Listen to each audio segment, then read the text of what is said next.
এবার বিষ স্যালাইনের খবরে নজর রাখতে হবে, কারণ বিষ স্যালাইনে একজনের মৃত্যু হয়েছে, এখনো পর্যন্ত 4 জন অসুরে। আরো বেশ কিছু হাসপাতালে ওই স্যালাইনই ব্যবহার করা হচ্ছে। রায়গঞ্জের এমএসবিপি বিস্ফোরক কথা বলছেন তারা তো নিরুপায়।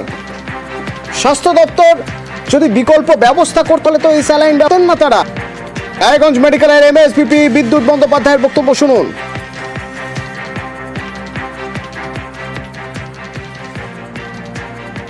একটা ওষুধ যখন আসে সেখানে সরকার তার গুণমান পরীক্ষা করে, তারপরেও যেটা দেখলাম যে মেদিনীপুরে মাতৃ মৃত্যু ঘটেছে। এর আগেও এই পশ্চিমবঙ্গ ফার্মাসিউটিক্যাল নিয়ে অভিযোগ উঠেছিল, কিন্তু আমরা নিরুপায়, কারণ আমাদের যে সাপ্লাই আছে তার ম্যাক্সিমামটাই হচ্ছে এই পশ্চিমবঙ্গ ফার্মাসিউটিক্যাল লিমিটেডের। এখনো সরকার থেকে বা স্বাস্থ্য ভবনের তরফ থেকে এইগুলোকে নিয়ে গিয়ে নতুন কোনো ব্যাচ আমাদের এখানে এসে পৌঁছায়। আমার বাড়ির কোনো মানুষ যদি ভর্তি হয় আজকে, তাকে অন্তত পক্ষেই পশ্চিমবঙ্গ ফার্মাসিউটিক্যালের স্যালাইন আমি ইউজ করতে দেবো না, আমি বাইরে থেকে কিনে এনে দেবো।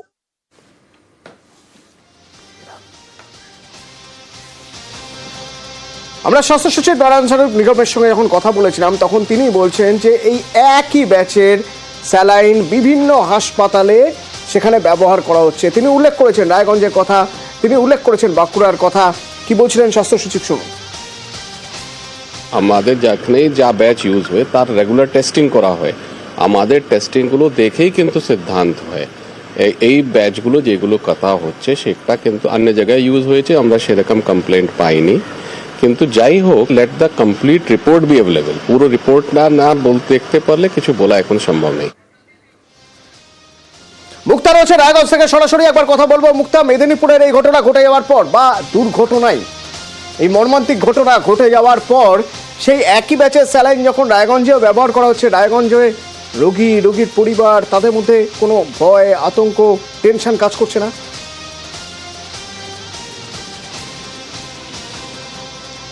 অথবা একেবারে যখন দেখা যাচ্ছে বিষাক্ত স্যালাইন ব্যবহার করা হচ্ছে রায়গঞ্জ মেডিকেল কলেজে, এবং যেটা চোপড়াতে তৈরি হতো, এবং এমএসভিপি বিদ্যুৎ বাণী জানাচ্ছেন যে এরা নিরুপায়, কারণ এখানে স্টক নেই, কারণ এই স্যালাইন তাদেরকে বাধ্যতামূলক দিতে হচ্ছে।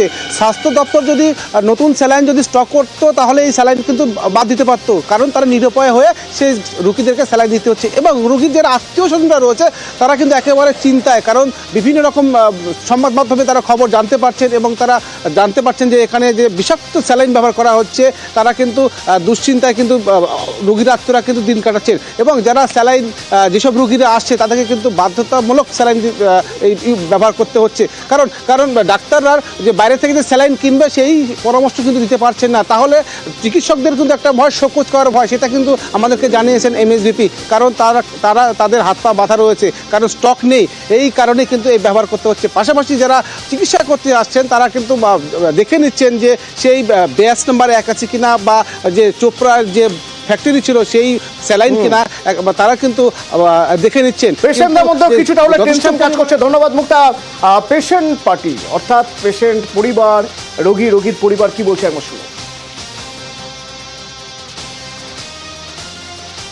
এখন বর্তমান স্যালাইন চলতেছে না, এখন বর্তমান স্যালাইন খুলে দিয়েছে, সেটা বোঝা যায় না কি হচ্ছে না হচ্ছে, থাকতেও দিচ্ছে না, 10-15 মিনিট থাকতে দিচ্ছে। আপনারা তো চাচ্ছি যেন ভালো হয়ে সুস্থ হয়ে নিয়ে যেতে পারি, ভুল ভাল না হয়, ভুল স্যালাইন যেন না হয় কি, এবং ভালো স্যালাইন যেন পাই। বাঁকুড়া সম্মেলনী মেডিকেল কলেজ, সেখানেও এই একই স্যালাইন ব্যবহার হচ্ছে। সেখান থেকে প্রিয়ব্রত রয়েছেন আমার সহকর্মী, প্রিয়ব্রতের সঙ্গে একবার কথা বলবো এবং জানার চেষ্টা করব যে সেখানে চিকিৎসকরা বা রোগীর আত্মীয় পরিজন যারা রয়েছেন তাদের মধ্যে কোথাও টেনশন কাজ করছে না? ওই একই স্যালাইন কতদিন ধরে ব্যবহার হচ্ছে? যখন জানতে পারলেন তারা যে এই স্যালাইন, ঠিক একই স্যালাইনে একজনের মৃত্যু হয়েছে, এক প্রসূতির মৃত্যু হয়েছে, 4 জন এই মুহূর্তে হাসপাতালে ভর্তি রয়েছেন।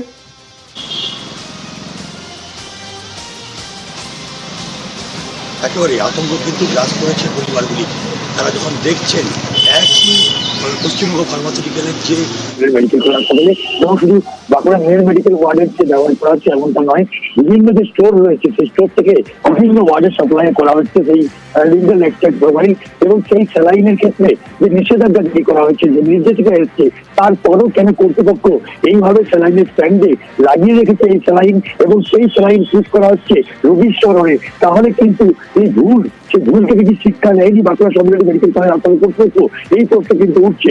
অন্যদিকে যারা রোগীর পরিবার পরিজন, তাদের কিন্তু কিছু করার নেই, তাদেরকে যারা ডাক্তারবাবু তারা যা দেন তাদেরকে দিতে তারা বাধ্য হন, কেননা তারা কিন্তু বেশিরভাগ অংশটাই যারা আসেন তারা কিন্তু মধ্যবিত্ত পরিবারের এবং কিছুটা হলেও অশিক্ষিত মানুষজন। এই বাঁকুড়া সরকারি মেডিকেল কলেজ হাসপাতালে তারা জানেনও না তাদেরকে কি ধরনের স্যালাইন ব্যবহার করা হচ্ছে তাদের শরীরে, কিন্তু হাসপাতাল কর্তৃপক্ষ তাদের যেটা দাবি যে এই যে স্যালাইন ব্যবহার করা হচ্ছে সেটা গতকাল পর্যন্ত করা হয়েছিল, সেগুলোই কিছু কিছু রয়ে গেছে স্ট্যান্ডে, কিন্তু আজকে কোনোভাবেই ব্যবহার করা হচ্ছে না সেই ধরনের স্যালাইন। কিন্তু যে ছবি উঠে আসছে সেটা থেকে পরিষ্কার যে ওয়ার্ডের যে স্যালাইনের স্ট্যান্ড সেখানে রাখা রয়েছে এই লিঙ্গাল স্যালাইন, এবং যে সাপ্লাই বয়রা বিভিন্ন ওয়ার্ড থেকে বিভিন্ন স্টোর থেকে ওয়ার্ডে ওয়ার্ডে নিয়ে যান সাপ্লাই, তাদের ক্ষেত্রে দেখা যাচ্ছে সেই একই ধরনের স্যালাইন স্টোর থেকে বেরিয়ে যাচ্ছে, এবং সেই সব স্যালাইন রোগীর পরিবার কি বলছেন একবার শোনা যাক।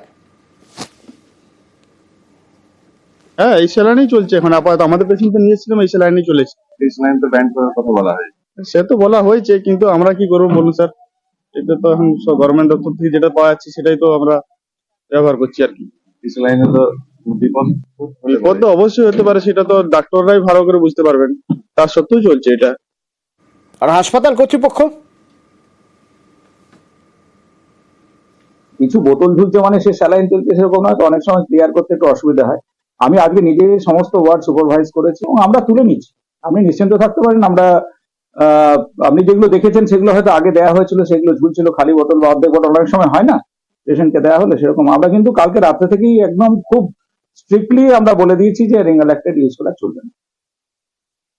আমাদের এমসির সাথেও কথা হয়েছে, এমসি বললেন যে আমরা অলরেডি সবাইকে বন্ধ করতে বলে দিয়েছি এবং তুলে নেওয়ার কথা হয়েছে। আমিও টিভিতে দেখেছি, প্লাস এমসির সাথেও এটা কথা হয়েছে। তার ওয়ার্ডে রাখাই যাবে না, এবং আলটিমেটলি স্টোরে যদি ওয়ার্ডেও আছে সে ওয়ার্ড থেকে স্টোরে বা স্টোরের স্টক আর বেরোবে না, এবং ওয়ার্ড থেকে স্টক তুলে নিয়ে সেগুলো আবার যেভাবে গভর্নমেন্ট যেভাবে ইনস্ট্রাকশন দেবে সেভাবে পাঠানো হবে কাজে। ব্যস্ত সময় কিছুক্ষণ পরেই অফিস টাইম শুরু হয়ে যাবে, অর্থাৎ যারা অফিসে এসেছিলেন বাড়ি ফিরবেন, ঠিক এরকম একটা সময় হুলস্থুল শিয়ালদা স্টেশন চত্বরে আগুন লেগে যায় একটি খাবারের দোকানে। 3টি ইঞ্জিন ঘটনাস্থলে রয়েছে, একবার চট করে সেই ছবি আপনাদের দেখিয়ে রাখতে চাইবো। কি অবস্থা এখন সেখান থেকে রয়েছেন আমার সহকর্মী সুস্মিতা, সরাসরি কথা বলবো সুস্মিতার সঙ্গে। একবার সুস্মিতা, কি অবস্থা এখন আগুনের? দেখো, আপাতত আগুন নিয়ন্ত্রণে, দমকলের 4টি ইঞ্জিনের সহযোগিতায় 8 ঘন্টার মধ্যেই তৎপরতার সঙ্গে কাজের মাধ্যমে আগুন এই মুহূর্তে নিয়ন্ত্রণে এসেছে। ছবিটা একবার দেখাবো। শিয়ালদা স্টেশনের দক্ষিণ শাখায় যে ফুড কোর্ট, সেই ফুড কোর্টে বিকেল 4টে নাগাদ হঠাৎই আগুন লাগে। দমকল কর্মীদের প্রাথমিক অনুমান যে ফুড কোর্ট থাকার কারণে যেহেতু গ্যাস বা রান্নার যে সরঞ্জাম, সেই সরঞ্জাম থেকেই মূলত আগুন লাগতে পারে। তবে এই ফুড কোর্টের পাশেই বজ্র পদার্থ ফেলার একটি জায়গা রয়েছে বিরাট, আর সেখান থেকেই আগুন তড়িঘড়ি গোটা দোকান বা গোটা যে ফুড কোর্ট চত্বর সেই চত্বরে ছড়িয়ে পড়ে।